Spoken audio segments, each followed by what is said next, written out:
Okay, so welcome to the third edition of our Munich Quantum Stammtisch. And this is, the idea is to have these informal discussions surrounded by experts on quantum science and technology. And we want to discuss about problems and questions and some ideas that are now bothering many people. And we want to just give our opinion or maybe open up some new questions. So the name Stammtisch comes from an old tradition in Germany and some countries around the Alps, in which people in towns sat together around a table with a beer, probably in Bavaria that was very typical, and they were discussing about the problems that they had. So they were there, they maybe the doctors, engineers, maybe the teacher, and so for the people who were attending that, then they would discuss these problems. This extended with time, and now there are also Stammtisch of all kinds on TV, in which they discuss a lot about politics, and what we wanted to have is a quantum one. So following the tradition, this is why you see these beers. So probably this would not be allowed in some American universities, but we are in Bavaria, which is a very special place for that. And so we have a title for each of these Stammtisch and some experts, and the title for today's Stammtisch is Quantum Computing, a Dream or a Reality. And this is the title is coming from something that occurred in the 90s, at the end of the 90s, that there were some very famous people who wrote a very influential paper in Physics Today, which was called Quantum Computing, a Dream or a Nightmare. And so at that time, there was a lot of hype about quantum computing. So the first, let's say, 2-qubit gates were realized in experiments, and then people started just making a big hype. And those scientists then decided to write a paper just to calm down and to say that this was actually impossible. This is what they wrote in that paper. Now we are back. I think that none of us thinks that this is a nightmare. And now the question that we raise is if it's still a dream or is it reality. We have already quantum computers, and it's a question now of buying them and using them, producing them, or we are still in the infancy and we will have still to do a lot of basic research and learn, and along the way while we're writing or we're building and exploiting these quantum computers, then we will have a lot of fun actually for scientists like the ones that are sitting here. I think that this is very clear, but maybe not for everybody. And so I would like to start just this discussion, just asking to each of our participants about the title of the question that is asking the title of the Stammtisch. But first of all, even though they don't need introduction, let me introduce them. So the first is Immanuel Bloch. So he's professor at the Ludwig Maximilian University in Munich, and also director at the Max Planck Institute of Quantum Optics, and he's an experimentalist working on many things related to atomic physics. We have Barbara Kraus. So she holds an endowed chair by BMW at the Technical University of Munich on quantum algorithms. So she's an expert on quantum information theory as well, and has produced many very interesting papers in the past, more basic science. And Lukin, who is coming from Harvard, and he's also the leader experimentalist and also theorist on quantum computation, quantum many-body system, quantum optics, and many other things. So it's a great pleasure to be among you and to hear your opinion. So then my first question is, so quantum computing, a dream or a reality? Maybe Immanuel wants to start just. Well, I would say certainly it's a super exciting scientific endeavor right now, right? I mean, the advances, as you outlined in the beginning, that people were seeing 10, 20 years ago and where we are today, I would say they're tremendous advances, and it's really exciting to see how far we can push this. Of course, if we can push it to the expectation level of what a lot of people are putting out there, is still for me not completely clear, I have to say. Scientifically also not clear, because we're really learning now just how to handle these huge many-body systems, and we have to learn how to handle them in much more exquisite ways than we can do even now. And whether that's even possible, or maybe there are physical limits that we don't know about yet that we will run into, is of course a scientifically interesting question. But I think it makes it absolutely worthwhile exploring this from a science point of view, and a very exciting time to be participating in this endeavor. So Barbara, for you, is it a big hype? There are many hopes. It's a reality. It's something. I think it's all three things together. I think that there's definitely a lot of hype also around this topic and so on, but it's a dream. It's something that we have worked all together as a community for a very, very long time to be now where we are. And honestly, I mean, if I would now, well, I was thinking about this right now, but I think that if we would have now the option of whether we have now a full-fledged quantum computer right now, or we are at the situation that we are now, I think I would really prefer the situation in which we are now, because as Immanuel was also saying, I mean, there are so many things that we don't have on our radar yet, and the things that we are going to learn from playing around with these devices, making them better, making them bigger, doing something else, maybe having to come up with some new kind of figures of merit and things like that. I think that's much more exciting than using now a quantum computer to solve certain problems. And I think that as a community, we benefit from this path now that we are on now much more. So, Misha, maybe let's go to the actual situation. So, what is the situation now from the point of view of Harvard, and how do you think that it can develop? So, yeah, thank you, Ignacio. First off, thank you for the invitation. So, I want to maybe make a small correction. So, the article that you are citing, so it was talking about it's a quantum computing is theorist's dream and experimentalist nightmare. So maybe I would like to start out by pointing out that there are really two big problems in the field, which are kind of still outstanding problems, and they're extremely challenging to kind of solve and address. One of them is a problem of really building large-scale quantum systems, and this scale can be measured in different ways. But, you know, I mean, generally, if we talk about, you know, quantum machines, that means that you want to have, you know, a large number of quantum objects, you know, somehow entangled and you know, like do quantum evolution with very low error rates. You know, I would say you know, it's fair to state that at this point we still do not know if and how a truly large-scale machine containing, you know, millions of, you know, good qubits, you know, can be built.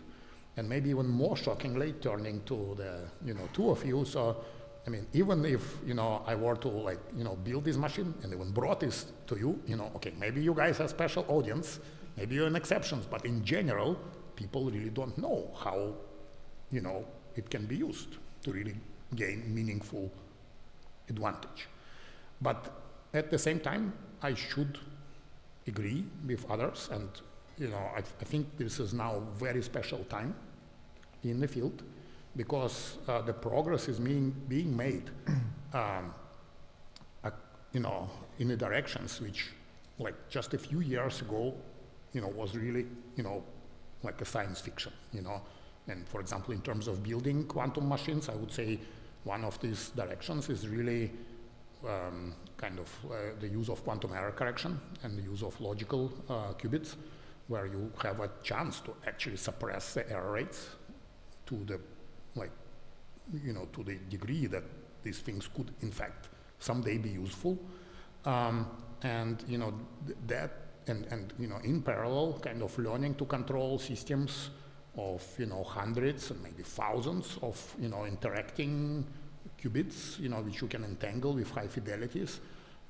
This is extremely exciting, and I really think that, you know, within next, you know, let's say 3 to 5 years, we really have a chance to at least map the kind of trajectory to truly large-scale machines. There are many challenges. These challenges are both engineering challenges, but also scientific challenges. And to me, this is what makes this field very exciting. And on a kind of side of algorithm, I really hope that these kind of advances in building these bigger and better machines would also allow us to start experiment and test algorithms for things like quantum simulations, you know, for things which potentially also, you know, sometimes result in quantitative rather than qualitative answers. That's, I think, what makes it very special this time. I think that you he's now on many topics and many questions, and so let we separate maybe what is the hardware from the software. So the hardware, there are many challenges. We want to scale up current systems. We have to fight with errors. Fault-tolerant error correction is not easy. I mean, it's not just having a few errors. These errors have to persist, or not. I mean, to be constant at least. Not if you grow your system, and that's very difficult experimentally. And on the other hand, we have different platforms that are claiming that they're building quantum computers. We have atoms, the experts are here, but you have superconducting qubits, you have ions, you have semiconductors, quantum dots, vacancy centers, and so on. So if you will have to say somebody who doesn't know anything about quantum computer, what is the current situation of the systems? What would you put it? Or maybe Immanuel or Barbara. So where do you think that we are now? Are we now like 80 years ago they were with classical computers where they had the machines that were running and then they demonstrated, but they're not so useful except for maybe some scientific problems? Or are we even before that we don't even know what are the machines that we're going to build, and it's not even working at that level? So. Yeah, I think it's even worse. I mean, I don't think that we really know what we want the machine for. So it's we don't know what will be the device, what will be the physical system that we are going to use at the end, I think.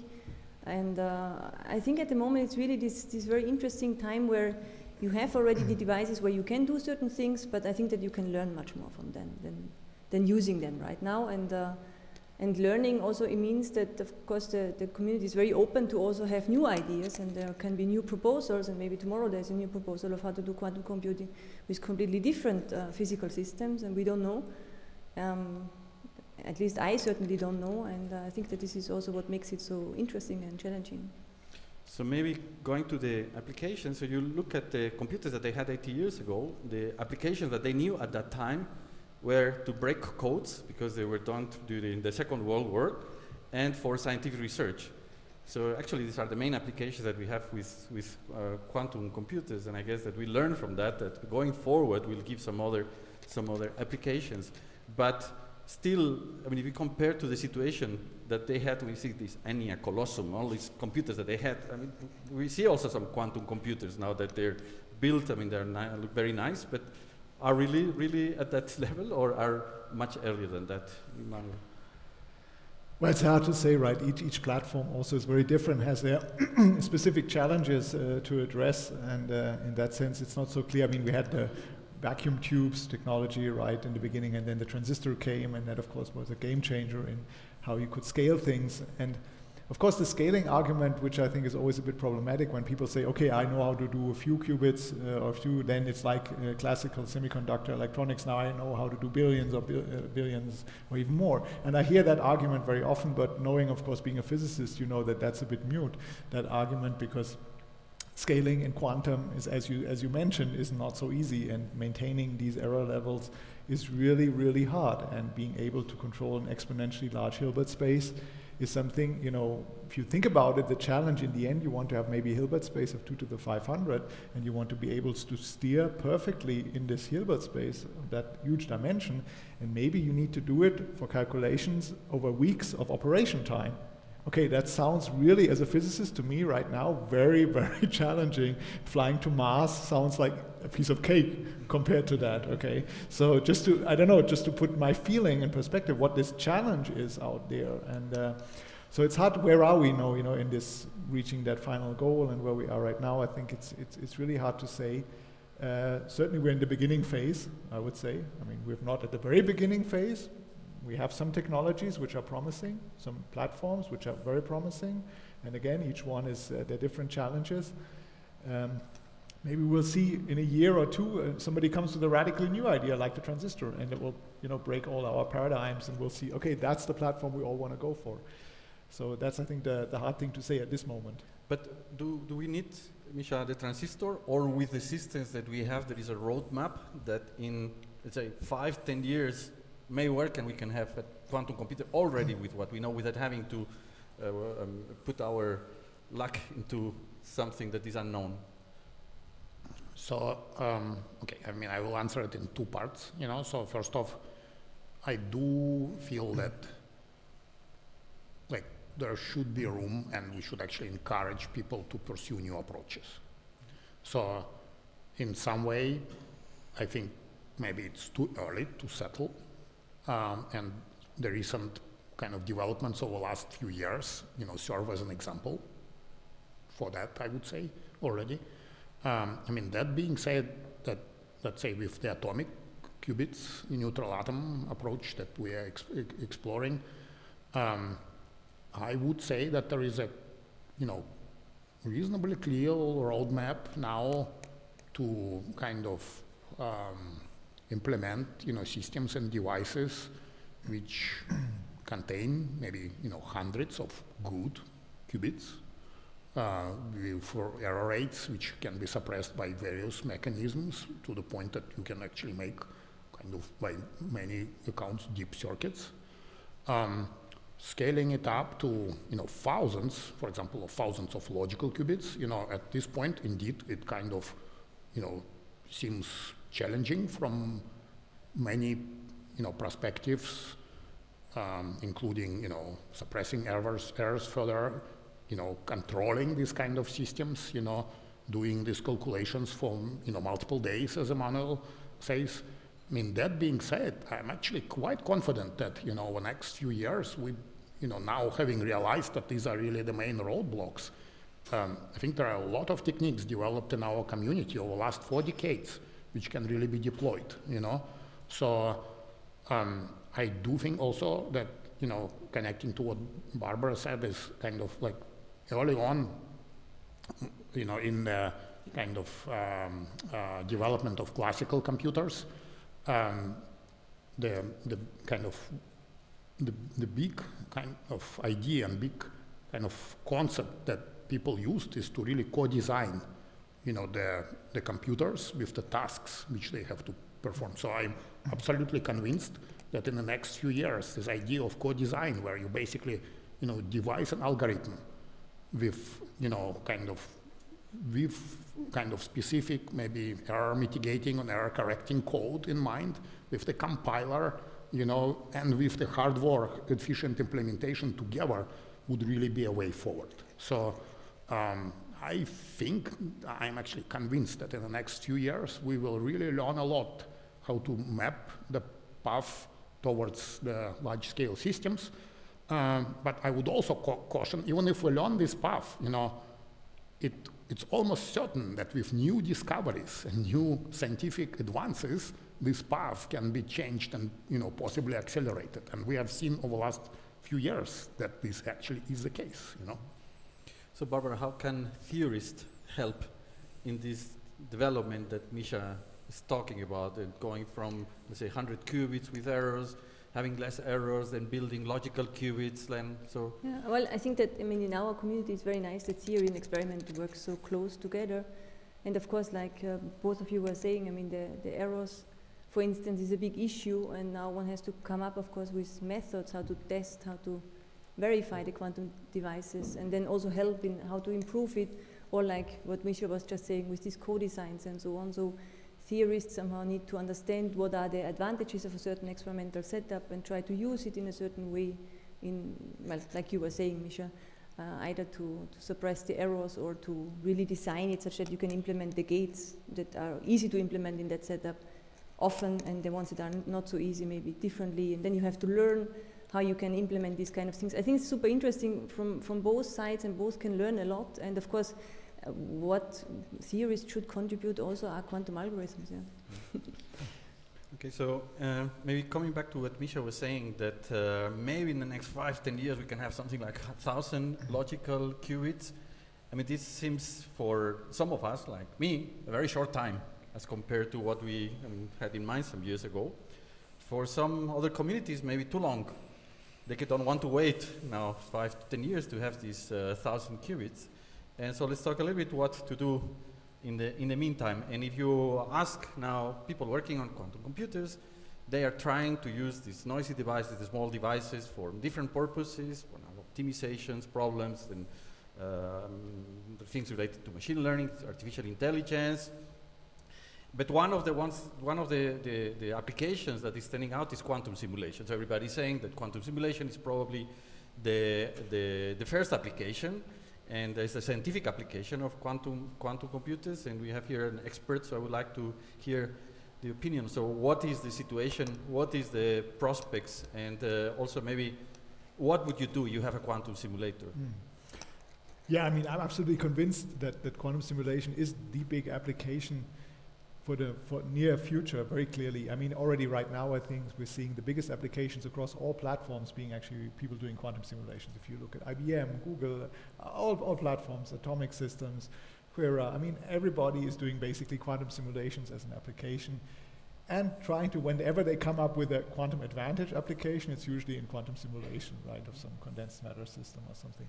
So this is, of course, interesting. I mean, it shows us where maybe the interesting things for us are to explore in this time, at this time, maybe in the next few years, and maybe then we will move beyond that, hopefully. And that would be, of course, a big step to move beyond that also. But I think already here we're learning a lot in quantum simulation, understanding quantum many-body systems in new ways, with new tools, with new observables, I think, that we really did not think about before. So I think this, and also I think just the interaction of, condensed matter physics, for example, with physicists from our communities, bringing this new language of quantum information, this new idea of quantum information, these new systems to look at, really has advanced a lot at our understanding of these systems, I have to say. And that's a lot of fun to work then together with these people, trying to understand phenomena, complicated phenomena, using these new languages, using the new tools we have available. And I'm absolutely convinced that we're going to make a lot of progress in that direction on different, very interesting scientific quantum many-body problems. Of course, for us, this is Fermi-Hubbard problem, for example, material science. The next step will be chemistry, of course. So these are natural things that are going to happen, in my opinion, and where we're already now seeing a lot of big advances in the field. So do you think that one can have quantum advantage in quantum simulation? Can one even define what is quantum advantage in quantum simulation? Barbara? I think it's difficult to, I mean, of course one can define it in a certain way, but I'm strongly convinced that not the whole community agrees at the moment with what would one call quantum advantage, especially in quantum simulation. So I think that there are many ways, and it's difficult. I mean, you can either say that you have to prove that you cannot do it classically, whatever you get at the end, right? Because it's not the simulation itself, it's what you measure at the end, or what is the information that you get at the end, that you cannot do that classically because of complexity arguments, which of course would then be somehow the cleanest answer, and showing that you really do something quantum mechanically that you don't know how to do classically, or it's very unlikely that you will be able to do it classically. Or you're referring to what is known now, so how you would be able to do that with techniques in numerical physics, like tensor network states and things like that, where you can show or demonstrate that with these methods you could not do that. You could not derive these results. Maybe you cannot derive it at all, or you cannot derive it with such a low error that you would have an experiment and so on. But to really, I think that now the community simply would not agree on what is called quantum advantage in quantum simulation. But I think that's also perfectly fine, and I think that the questions asked there, that you were also saying that what kind of measurements you have to make and so on. This is, for instance, a good example where one theory could learn a lot from experiment, I think, because there, for instance, if I know that experimentally I can do certain measurements, or also within the evolution I can do some things, then maybe I can understand it from a theoretical point of view. Maybe I can bring it in connection with entanglement or something like that, so that the measurements that I can do are actually certain, I don't know, some witnesses or something that I can learn from what kind of entanglement, especially in that system or things like that. It's a very nice example, I think, that what I have in mind for that, we learn together and we somehow talk together about the pros and cons of certain experimental setups also, and then I think we get also a completely new insight. So maybe we learn that it's not entanglement, it's something else that really matters here, and I think this would be really important. Well, we have here two examples of something like that happening, that they did experiments, they did something, and then after that theorists try to explain these experiments, and then they discover things. And so this has happened actually in your group. So that's maybe I can just add to that, because I think it's very true what you're saying. I mean, we're all striving. There's been this very big strive to achieve quantum supremacy, provable advantage. Now is the point where we can raise the flag post and say, okay, we won, the quantum machine has won against the classical machine. Okay, we've all seen now in the past years it's not so easy. Not so easy, especially maybe in the more noisy devices. Maybe this will change now with error correcting devices, but it's not so easy. But I would say, let's just take a step back and ask, it's already great if we can, let's say, we see this is a race, right, between classical theory catching up and inventing new methods, experiments putting out new data, and I think this is very valuable. This is a super valuable situation, exciting situation to be in, to put out a reference experiment. People try to develop now classical numerical techniques to advance classical numerical codes to being able to handle that situation. And this going hand in hand and learning together about these systems is, for me, much more valuable than, raising the flag post now of quantum advantage. This is the way forward, and this is how I see the interaction of theory and experiment being extremely fruitful in this field. Actually, I agree. Maybe I can add a little bit. I agree completely. And, to me, at least in the near term, or maybe even in the longer term, the kind of best use of quantum machines is really kind of their potential to make discoveries. So in particular, in areas like quantum dynamics, we can already now go to basically corners of Hilbert space, the corners of universe, where no one has been, ever. And if you do it kind of in a responsible way, if you know what to measure, if you know what to look, you almost always make, discoveries. And of course, once, you know the answer to the problem, you can then use this intuition to start building better numerical methods, and indeed classical numerical methods. And indeed, this, already we see that these two kind of directions are really pushing each other. And I think this will just continue. And if kind of, in the long run, it very well might be that, the main use of quantum computers would be to basically generate enough data to train classical algorithms, to develop and train classical algorithms, which can then, for this specific set of problems, could reproduce these results. But we won't know this, how well these algorithms work, if we don't have a, quantum data, right? And this is already started to happen on a kind of small scale. And hopefully this will actually, will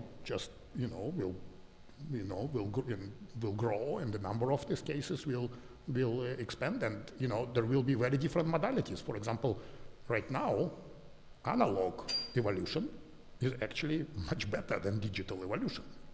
I mean, of course, once you start, requiring very low error rates, maybe these things will change and so on. But I mean, this type of, simulations or this type of quantum data will be really invaluable in pushing, classical numerical techniques. And to me, this is the real value that we're adding, at least in terms of, science, But now, if one thinks about quantum simulation, so maybe for the audience that's here, they know very well, but somebody's listening in YouTube. So, there are problems in quantum physics, in this microscopic world, that are very difficult to solve with classical computers, because we need resources that grow exponentially with the size of the system, with the volume of your system. And the reason is because in quantum mechanics you can have superpositions, and then you have to, you want to describe a system, then you have to compute what is the coefficient of all these possible superpositions, and there are so many that are exponentially many with the size of your system that it's difficult to cope with classical computers, whereas a quantum computer can have the advantage that creates the superposition themselves, and then you can just do the experiment and measure directly without having to store all these exponential numbers in a classical computer.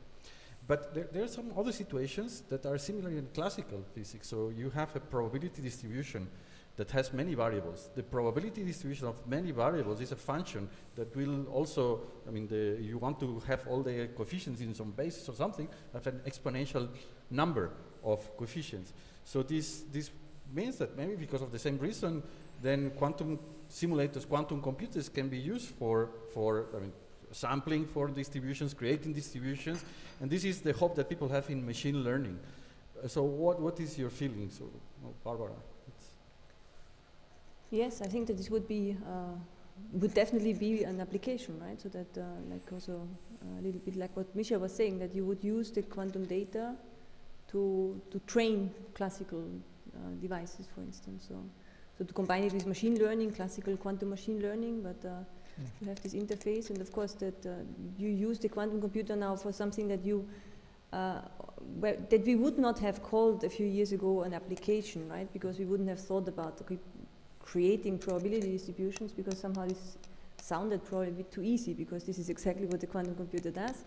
But indeed, I mean, this is something that could be very, very useful. Yeah? This is what Google did in the experiment. It's actually sampled from a probability distribution that is difficult to sample with some other ways.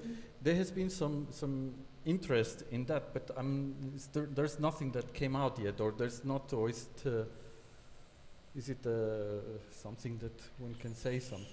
So my understanding is that this kind of random circuit sampling is not necessary. Okay, I mean, maybe two statements one should make. So first off, indeed, quantum computers are sort of natural for the sampling tasks, right? Because we have some wave function, we measure, we get some, like sample, basically. And that is, like, I guess the reason why one might hope that these, like, developments that Barbara talked about could take place. The example of the random circuit sampling, I'm not sure if it's necessarily a very good example, because basically, like, it's a random, by definition, it's a random. It's a flat distribution, exactly. So, right. But for example, some Gibbs sampling tasks, I think could be much more kind of interesting, and that maybe, like, calls for another sort of one important kind of interplay between theory and experiment. So the reason why random circuit sampling gained so much traction was that, there was, as you guys know better probably, there was some, information theoretic kind of arguments why this is hard, So at the same time, if you look for the field of classical machine learning, there is actually very little of the cutting edge sort of developments, which are really proven. So I've heard that, for example, about transformers. This is a technique which really enabled a lot of recent developments in, like ChatGPT, for example. There is basically one theorem which is proved about transformers. So there were very little sort of, there's intuition, but where in terms of theoretical foundation, it's kind of still being developed. So in areas like this, I believe that, as we build bigger and better quantum machines, even if initially they are just, hundreds of qubits, not thousands, I hope that experiments on these machines could really, provide kind of useful input for kind of algorithm developments, because they are sort of heuristic, even at a classical level now. So, and it's my hope that this is where this interplay between, like, basically hardware and algorithms could really accelerate the progress. So maybe to mention that there is a particular problem in machine learning, which is computation of Betty numbers, which has shown that there is a quantum advantage, but this requires fault tolerance. But the question is if you can do quantum simulation, generate samples, whether this could be for machine learning, and there's hope, but that's probably not a reality. It's a dream, it's not a reality. Well, I mean, I would just add briefly, I mean, the distribution functions, being able to measure and generate distribution functions and measuring distribution functions is a huge new thing for quantum many-body systems, okay? So, but it's all, we have to always keep in mind, these are always distribution functions that are generated internally on the machine, okay? So I think when we talk about machine learning, we often have the conception, okay, we need to move in a lot of data in and out, in classical machine learning.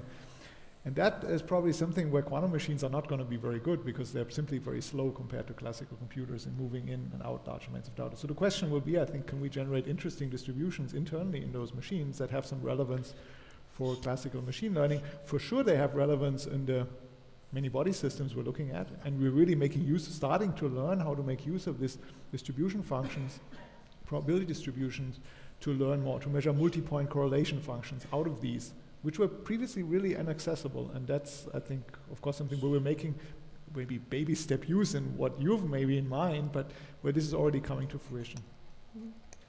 Barbara, you wanted to say? Yeah, now what I just wanted to add, that I think that the nice thing is that no matter whether, when we run a quantum computation and we see that we don't know how to do it classically, or we learn how we can do it classically, in both cases we would have a positive outcome, right? And so I think that this is also the nice thing. And then I think that also, I mean, I think that would also be an option to somehow dare to somehow leave this terrain of computational complexity. Maybe we could come up with some other figure of merit that we could show this, that we can do something interesting quantum mechanically. And I think one also has to think a little bit, you know, broader. I think that at the moment it's still hard for maybe probably all of us to think about all the wonderful applications that we would have also scientifically, because we may be still thinking too much in terms of classical terms. And so, but this will come, I'm sure. So we have half time, and you know that there are some shows on TV where at half time then there is something happening that they ask a question, provocative questions to the people, maybe some personal question. How much money do you have in your account? I'm not going to ask that, but nevertheless, so I wanted to ask you a more personal question. Is Barbara, if you would not be a physicist or a scientist, what would you have liked to be? Well, I think that for me, I mean, already as a kid, what I really liked very much is analytical thinking. So it's, and of course this would be now science, I guess. So maybe it was not so, I mean, for me it was really great to accidentally started studying physics, because at the end, I mean, it's really what I like very, very much, to do the research that I'm allowed to do. And I appreciate it every day. But if I would have done something else where I also have at least the possibility of using analytics, I think I would be also happy. Misha? Yeah, so actually, when I was a kid, I grew up in a family of scientists, so I was like a little bit under pressure to do, you know, either physics or in the worst case, mathematics. So. But I was not actually, I resisted it for quite a long time. And actually I was really into, you know, I was into kind of movie making. And in fact, I was really planning to like, to be like a documentary movie maker. And actually I have devoted quite some number of years of my childhood to that. And it's actually, there was at the time, it was still a Soviet Union, and there was a little like a children's studio to which I went, you know, nearly every day, and we made some movies, and these movies, even, you know, like there was such children's, you know, festivals, you know. So I don't actually, I don't have any one of those, you know, don't have an access, but you know that was my plan actually. So you know, for a long time, you know. Very happy. So yeah. It didn't go that way. What about you? Well, who knows? Who knows? Well, can always, you know, yeah, like knows? You know, like that Exactly. Hench is a movie. Yeah, so one example at MPQ, exactly. What about you, Immanuel? Yeah, well, I think when I was young, you know, at 18, just finishing Abitur, I really thought seriously becoming a pilot, airline pilot. I really, well, I always like pushing. It's not so far as you might think, you know. Pushing buttons always fascinated me, the technical aspect, and being able, you know, have this complex machine in front of you. And then, of course, well, actually, why I didn't do that was because my eyesight was not good enough to become a pilot at that point. So maybe I would have tried. And then I just thought also, well, physics is great actually, because I was, you know, getting in touch in a company doing my first internship, and I really could see, you know, it could work, solder electronics, build your own electronic circuits, and physics sounded great to me because it combined like the, you know, fundamental aspects of understanding nature with, of course, me being an experimental physicist, the joy of, you know, building complex machines and operating complex machines, and you know, that's why pilot isn't so far away from where I ended up finally, and. Yeah, that's really always fascinating to me. I really, really love this technical aspect a lot also in experimental physics. How can you push the boundaries of being a pilot? Yeah, maybe not as a pilot. Well, I don't know, it just seemed like this complex. Yeah, I mean, in the end, of course, you recognize maybe you're a better bus driver, and maybe in these days you're everything is automatic anyway. But I don't know, it felt like a fascinating thing also, of course. Flying planes is something I think I would really like to do whenever, if I ever retire, you know, if I ever have time, maybe that's something I would pick up. I think that's something in my head still. But yeah, I think I really enjoyed this technical aspect of that, and that really gives me a lot of joy in the experiments also today. So I'm sure that you fly a lot these days, so probably you have some Yeah, more in the back temptations to seat. go to the cockpit. So always look, whenever I board the plane, I always look left to the cockpit view, and I'm always a bit jealous seeing all the things still. And then I turn right, I have to turn right. Okay, so. Okay, very good. So maybe we have talked about applications in quantum simulation. We talk about machine learning. We leave for the moment out optimization. So what about cryptography? So now, we know that in order to break codes, we probably will need of the order of 1,000, 3,000, 5,000 logical qubits. And so this means that maybe in 5 to 10 years, we really can break codes. What would happen then? You have worked on quantum cryptography, Barbara, so. Yes, so we would need quantum cryptography or post-quantum secure cryptography. So, of course, if our quantum computers will be able to crack our classical codes, then we have to come up with a new version of that. And of course, there are worldwide people working on quantum cryptography and also on the post-quantum secure cryptography, which means that, so post-quantum secure cryptography, you don't have to use quantum systems, you do it classically. But in contrast to quantum cryptography, it's based again on a computational assumption. So you assume that even a quantum computer cannot invert a certain function.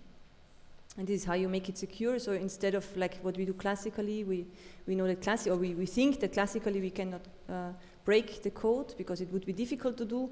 There's the analog of the quantum where we also think that the quantum computer cannot break it because it's difficult to do. It would take him too long to do that. And this is something that one could use, but of course, this is what happened now also lately, and it's happening over and over again, that there are then maybe some works where people claim that they have broken the quantum secure,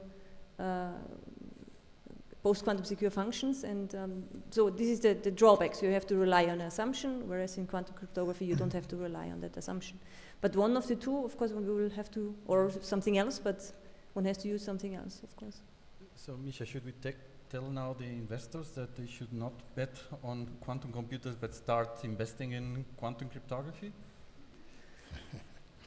So I think it's actually a complicated question, because quantum cryptography also has limitations. And in fact, some people think that quantum cryptography is not a solution at all because of multiple kind of issues, both technical and fundamental. But it is indeed the case that, as Barbara pointed out, that this so-called post-quantum methods are actually now coming, under attack. And so far, these attacks were not successful. But it's kind of not. At this point, I would say it's not inconceivable that at least some classes of this post-quantum encryption will actually be broken by quantum computers. And at this point, it becomes, I guess, a race between, better encryption and sort of finding, quantum algorithms. I think it's scientifically fascinating, but I wouldn't want to be the one who is in charge of, choosing a post-quantum algorithm right now, No, but this would even be a threat for society. And yes, it is, and it's a big. We cannot trust only for 3 months. Yes, that's exactly right, and I think that's. Yeah, I think. So should we stop doing developing quantum computers because of that?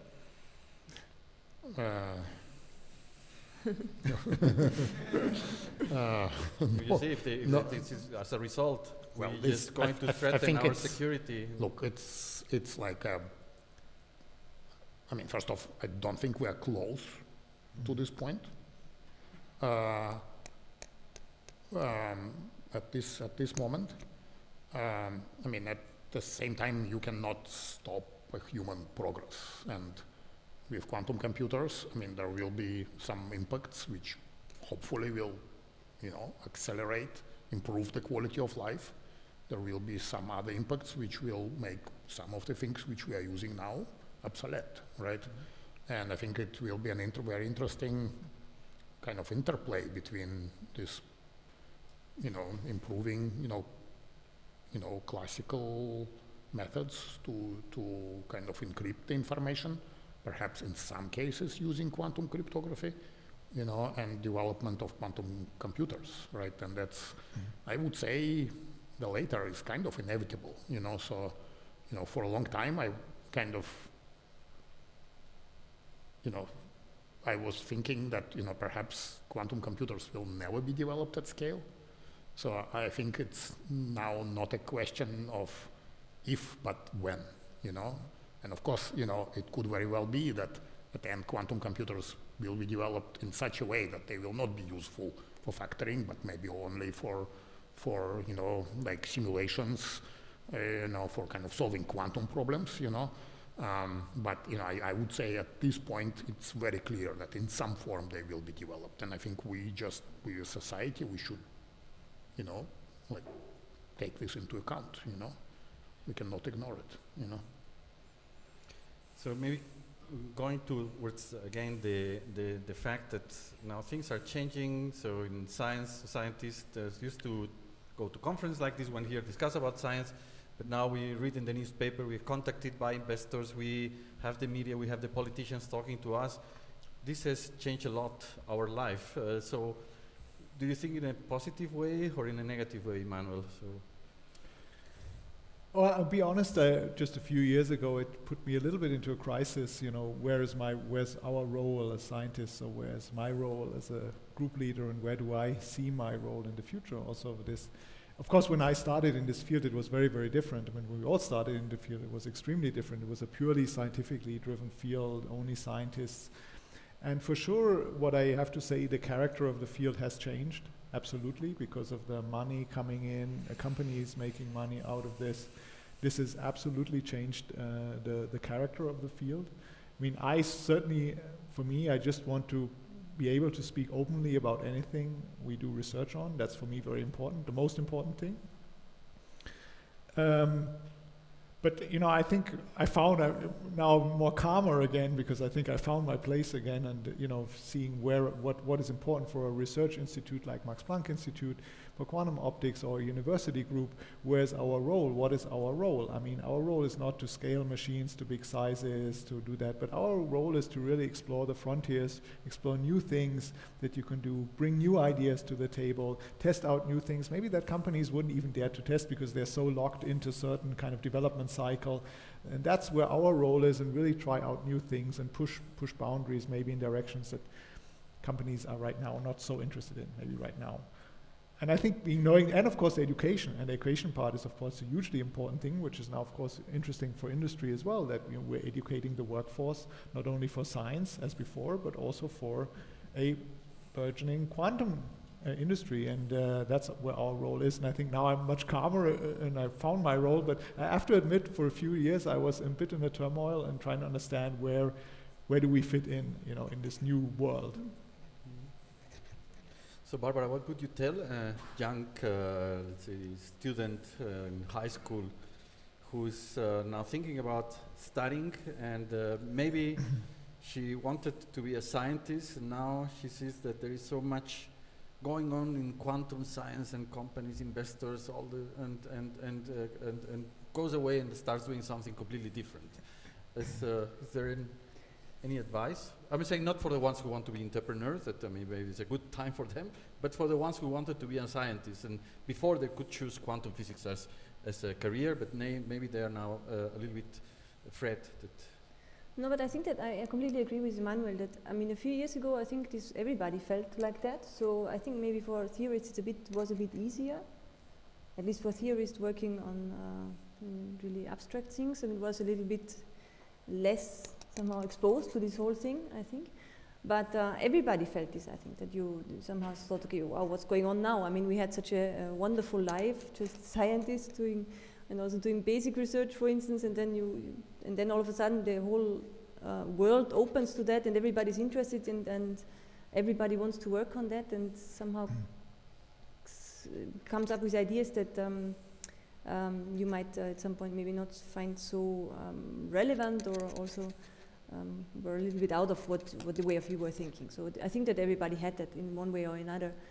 And now I also feel that, okay, it's more relaxed, it's more that we can again go back to the things that we want to do, in our case, basic research, and trying to really to develop and understand, really understand what is going on and why are the qubits doing what they are doing, and I think this is what's really fascinating for all of us. And so it's somehow easier again. And if somebody tells me now, well, they want to do research and they are interested in understanding that, then I don't see an issue with that. I think that is still probably, on the contrary, the academics, like for instance also the cluster, MCQST, what is now provided for the young researchers, if we compare that with what we have, I was telling the same, but when I was starting working on quantum information, there was nothing like a school.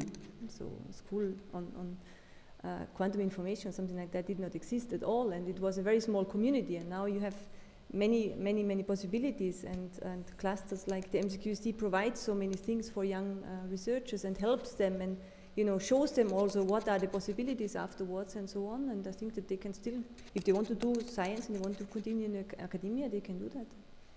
So maybe insisting a little bit on that, and so quantum computing, there are people who think that it's now engineering. So you have to find something, find applications engineering.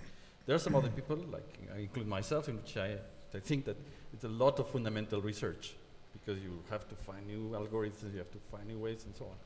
So for you, you have to give a number. Which percentage is basic research, and which percentage is engineering?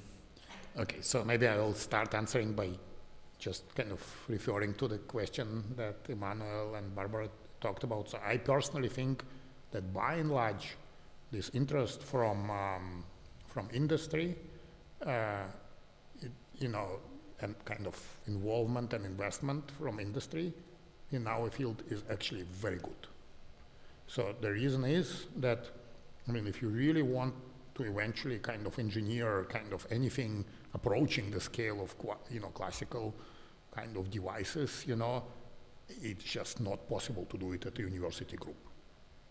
And already, even right now in our research, we come to problems which are really not ideal to be kind of addressed by a group of students and postdocs.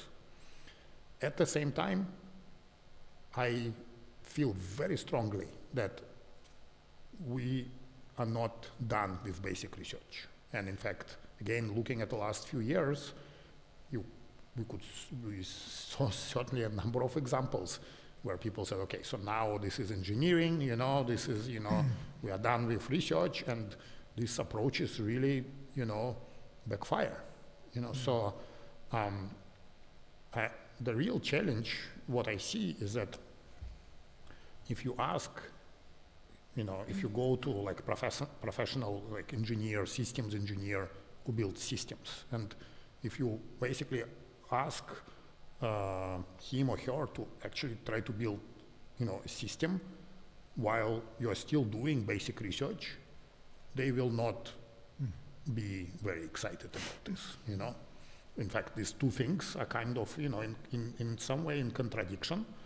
And I think that's a huge challenge for our field, but I think it's also an opportunity. So we need to find a way how to sort of start, for example, making models, modularizing the systems, starting kind of building this, more and more complex systems from these reliable models while still doing kind of basic research, and the example that I kind of gave before is that, like if you ask, can you see a path, for example, to kind of scaling to that number of qubits or to that number of qubits, certainly, I would say I see the path, but I'm very hopeful, and in fact, I'm convinced that, the science which we will do in the next few years will change the slope of this kind of derivative, hopefully by a large number, right?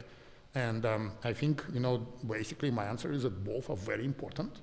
And, the challenge we have, an opportunity we have is to figure out how like industry, big and small, and kind of the academic groups can really work together to basically, push this frontier forward. I think it's actually really essential if we ever want to build, practical quantum computers and find some applications But does it mean that if you are doing research and have access to engineering, big company, industry, and so on, then you'll have many more chances of doing discoveries that if you're in a lab and you don't have access to that? It will almost certainly develop in this way. We already, we see it now. In our research we will use lasers, right? And these lasers, kind of finding lasers which are not just, working, but working reliably. It's basically, absolute necessity, right? Having better lasers is just one example, is a huge enabling technology, right? And, then one can actually make it sort of more, in laser, as you say, it's a general tool, but there are much more specific tools which will need to be developed. And in our case, they are these kind of optical control tools, which have a very special feature that they can be very efficiently multiplexed. And we could already enjoy the benefits of some of these tools. For some other technologies, for superconducting qubits, it's actually very hard to do this kind of parallel control to multiplex. And that's, again, one huge enabling technology that if some labs have it, they would be able to move a lot faster. So basically, what I believe is, the answer to your question is that you are right.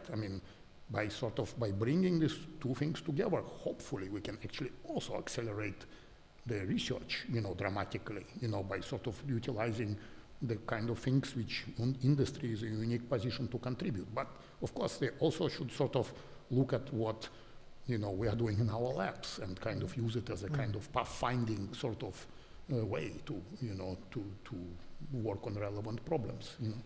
So 5 years ago, there was this headline in New York Times and in all newspapers that Google has obtained quantum advantage. And this triggered a lot of movement. Of course, there was already many results and many things, but this actually governments, company, industry started paying attention to something like that. There was a chain reaction in which now the industry is helping, is working, is interested. So do you see the scenario in which, let's say, in a month, there is a headline in New York Times that says Google, IBM, Alibaba closed their quantum computing facilities and they are not doing it anymore? Would it have also a chain reaction, and would then the industry will lose their interest, and therefore the scenario that you were showing here would fail, and they will go back to the place in which we don't have the industry helping us to make scientific progress? Maybe ask Immanuel and then make a round with that. Well, certainly we'll have to get used to more bumpy ride along the way, right? So far as everything has been very much on the hype cycle, on the upward trend, right? The expectations rising, more money, we are seeing this, we talked about it before, everything going to new levels, and I think for sure we're going to see not just this continuous growth, we're also going to see probably some downturn. Hopefully not a complete downturn, because I think all of us love working in this field. It's a wonderful field to work in, and we want to work in it for a long time. And we want to continue doing research and development, technological developments for a long time, because we believe in the field. But certainly the ride will be much bumpier, I think, than what we've experienced. And that might well be, as you outlined, that closure of our major participants for one reason or the other, going out of the game, or might have also strong impacts, of course, and we should be prepared for that. And I think we just have to be responsible in explaining then our motives in being in the field in the long term, in the long run. We're not in there, I think neither of us is for quick money or something, trying to make quickly a lot of money out of it, but we're really mostly driven by the scientific interest in this and trying really genuine interest in developing the field. And but certainly it's going to be more bumpy. That's my feeling, for sure. So Barbara, if you also feel like that, and if you feel like that, so what would be your solution or your way of preventing? No, I think that I can very hardly only imagine that something like this would happen, because I think that the reason why all the big companies and everybody and big industry is now really involved into this quantum research has a very good reason. They don't want to be left out, because if they are left out, then the race is over. So if then somebody will develop a quantum computer or something alike, then of course would be very, very hard to catch up. And so this is why I can hardly imagine that something like this happens unless the whole industry would say all of a sudden, we stop investing that. So, and the other thing is that, of course, the industry, so for instance, I see it with BMW clearly, they want to connect also to the university, and they establish very strong connections. So they're very interested also in this part, in the scientific part. Of course, also in the what you said before, the education and so on. But they are really having already their own research groups, and they're doing quantum research in the industry and in relation or in connection with universities and so on. So there's really an interest. It's not only under quotation marks, of course, industry driven. Of course, they're doing different things than we would do in the university, but in a strong connection to universities. And I think that makes it also very interesting, because these industry-driven questions that are asked, they also is another way of opening our horizon. And so it's again something where we can learn, and I think that all of us are open to that. And as also Misha was saying, of course, it should be in both directions, but I see that this is like that, and this is very good, I think. Any comment on that? No, I agree completely with Barbara's, in particular latest comment that this industry involvement, has an additional effect that they really can point us to kind of interesting problems, which could really be a huge driver eventually. These are the kinds of addressing these problems, we can really create a real value, But I do think it's important to kind of manage expectations. And I do think that, this kind of, quantum, we should be prepared that there will be some failures, right? I think the only way how I see is that, kind of dealing with that is, for us in our individual work and our projects to make kind of enough progress that actually, shows that the field is progressing, right? And, it could very well be that, some companies, big and small, will eventually start pivoting, right? There will be some, some cleanup, I would say, which to some extent will be very healthy. Will be also collateral damage, of course, So, but this is like the best thing what we can do is to really address, these two problems, figuring out how we can build progressively bigger and bigger systems. And we should also kind of realize that in order to build a truly large-scale quantum computer, we first need to build a medium scale, right? To learn how to build. This will not, like the idea that this will happen in over, using some kind of magical theoretical trick, and, with all due respects to amazing,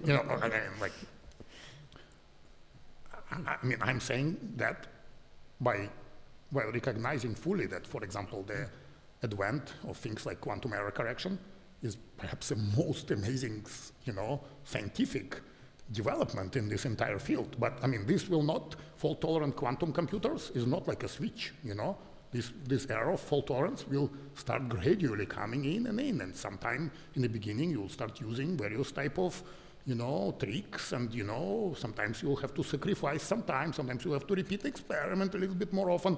This is not, this does not just happen overnight. So, and for this reason, I think it's very important that, we actually really, both on the academic side and on the industry side, collectively, really push the frontier to sort of implement, larger and larger machines, to implement larger and more complex algorithms. And I think that's, to me, is a recipe that this field will stay healthy. I think one really, by making this progress and asking hard questions, when is it useful? I think this is what, I hope our community will be able to do. And this will enable us to actually weather these storms, which, almost certainly are coming. I think that's a very good message to finish up our Stammtisch. So for that, first of all, I would like to thank you very much for participating on all your views on the subject. And the second thing, thank you for listening.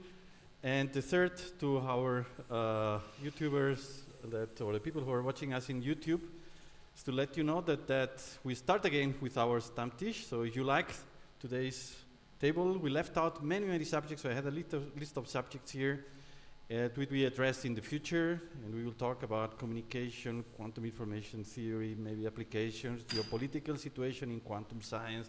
There are many topics that we want to cover.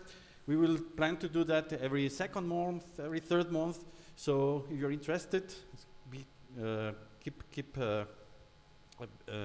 just visit our website of MCQST, because we will announce them there, what are the next Stammtische, and also tell your friends, because I'm sure that they will also have fun watching us. So thank you very much.